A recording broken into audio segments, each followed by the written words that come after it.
Welcome to Insight Marketing Success, the podcast where marketing knowledge meets real-world experience, from vision to execution.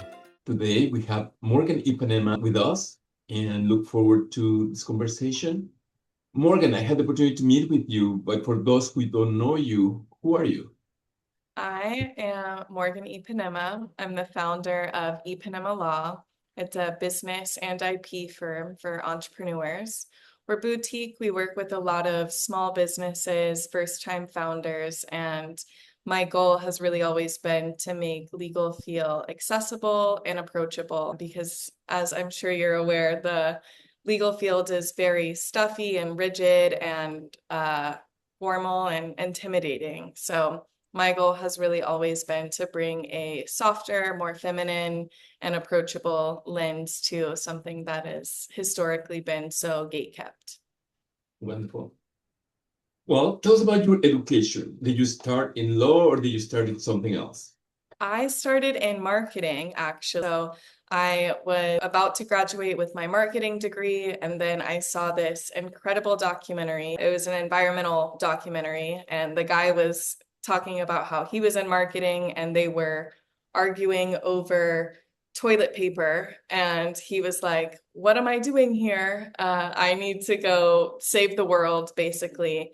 And I felt like the path that I was headed down in marketing wasn't really aligned with what I knew I could bring into the world and how I could really help people. And so I decided to apply to law school. And at first I thought I was going to be an environmental lawyer. I thought I was going to save the planet.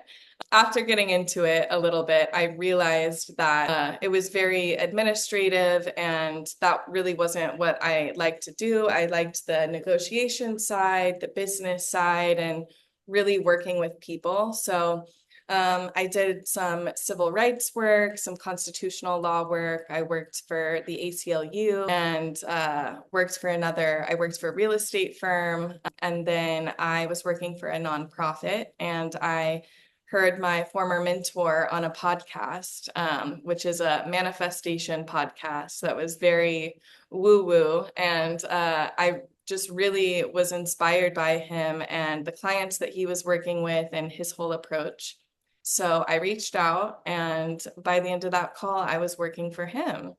And so I learned underneath him for a few years, about 2 years. And then after my daughter was born, I was laid off from my nonprofit job. So my kind of safety net fell. And I realized I could either kind of do this thing part-time or I could go all in on myself. And I knew that I had the tools and the knowledge to make something that was my own.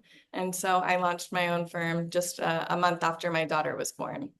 Wonderful. So that catapulted you into this decision. Yes. Yeah. And I've had the firm for 2 years now. All right. So let's talk about 2 years. You went from, not having a job or losing your job, being laid off, into marketing Ipanema Law. Mm-hmm. So how did you go about it? Well, obviously you had to brand yourself. Tell us about the journey of branding yourself and marketing yourself and the approach. Yeah, so I knew that I wanted to feel connected to the people that I was working with.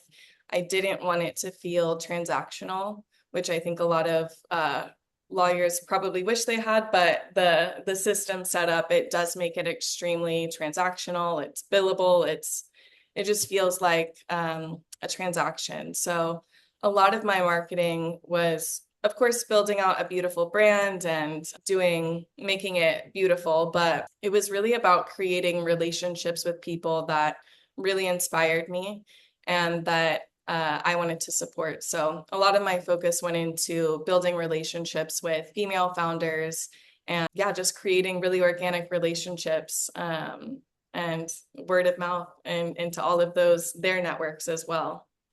And so those relationships turn into referrals for you? Yes. Yeah. And then you Either started, working for them. I did a lot of, cold reaching out, like, hey, do you have an attorney? I'd love to help you. I see you're building this brand. We should probably trademark it. I see you're doing this. Do you have the legal structure in place? You're probably dealing with a lot of contracts. Like, I can help you with that. So it was, yeah, really just reaching out to people, getting connected into groups, going to events and networking, stuff like that. wonderful. Thing is another one. So in the process of doing that, you probably likely invested into some marketing that produced nothing, but you learned something. Can you Yeah. share something like that? Honestly, we have not invested too much in marketing. I would say I guess that's not true. Going to events and things like that, I have learned that finding aligned people or people who have a similar interest. So for me, I'm very interested in Kundalini yoga. So I connected with somebody who has a whole membership and platform over Kundalini yoga. It's women who meet every morning and meditate together, and getting plugged in there really opened the doorway to so many people. So investing in building those relationships, going to retreats that they're hosting, that was so much more valuable to me than like the big, female founder events, which have some aligned people, but a lot of it can be very influencer-y, I would say. And so finding people where there already is that organic, natural connection has always been the biggest ROI. Wonderful. All right. How do you approach storytelling into your marketing? That is an interesting one because obviously a lot of the information I work with is confidential. So a lot of the times it's either getting the okay from the client to like share their mistakes, and then also just learning how to authentically share my story of starting my own business, bootstrapping it, starting it as a new mom, also bringing my husband onto the team, just kind of sharing more about my own personal journey. Okay. What's the trend that you see in your industry today in marketing? I'm gonna be honest, I don't pay attention to a lot of the trends. In fact, I've really tried to kind of put blinders on to what other people are doing because it just doesn't feel as aligned with me. Like, I don't want to necessarily be selling you something. I want to be building a relationship. And if I can help you and you can help me, that's where I think the magic really happens. Great. Who will benefit the most out of your service? First-time founders. So we're able to be a one-stop shop for getting your entity set up, getting all your baseline contracts drafted, protecting your brand through trademark, and protecting any intellectual property through copyright. So first-time founders, I would say, would benefit the most. Wonderful. Now let's talk about the character of Morgan Ipanema. Let's imagine that you go to a restaurant and you're in a booth and you cannot see who's in front of you and you cannot see who's behind you. But you can recognize the voices behind you, and they are two of your best friends talking about you. You realize the conversation is all about you. What do you hope they say about you? Ooh, that's a really great question. I hope that they say that I am grounded and approachable and kind. I also hope they say that I'm sharp and funny and witty and funny again. And I think balanced. That was really the whole reason why I wanted to have my own firm, is that I didn't feel like I fit the mold of the traditional lawyer and the traditional law firms. Also that I'm paving the way, kind of building the bridge to this new world that we're all stepping into. Yes. And Yes. authentic. I think that is one of the best compliments that people give me, is my authenticity and how I'm really able to bring all of me to the table. Well, being a mom, being a professional, you know that not everything goes according to plan, either in a personal life or a professional. What do you do to get yourself grounded and bring that peace again to yourself? Kundalini, breath work, meditation.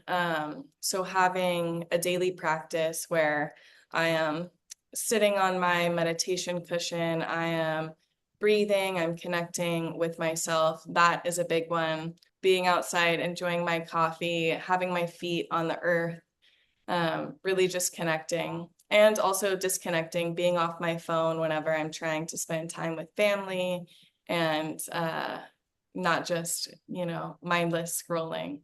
So I would say, yeah, breath work, nature, and just being present with my daughter and my family. Great. Let's imagine that you are able to whisper in your ear a message at the time of graduation. What message would you give yourself? That I am on the right path and to just keep going. Okay. Morgan, what would you like your legacy to be? I think authenticity, and really paving a new way for leadership and business that isn't purely transactional, that isn't one that is more grounded and human focused. I think that is what I wish my legacy to be. Okay. Morgan, thank you very much for being part of IMS today. Look forward to collaborating with you in the future. It was my pleasure. I'm so happy to be connected with you. Thanks for listening to Insight Marketing Success, where marketing knowledge meets real-world experience from vision to execution.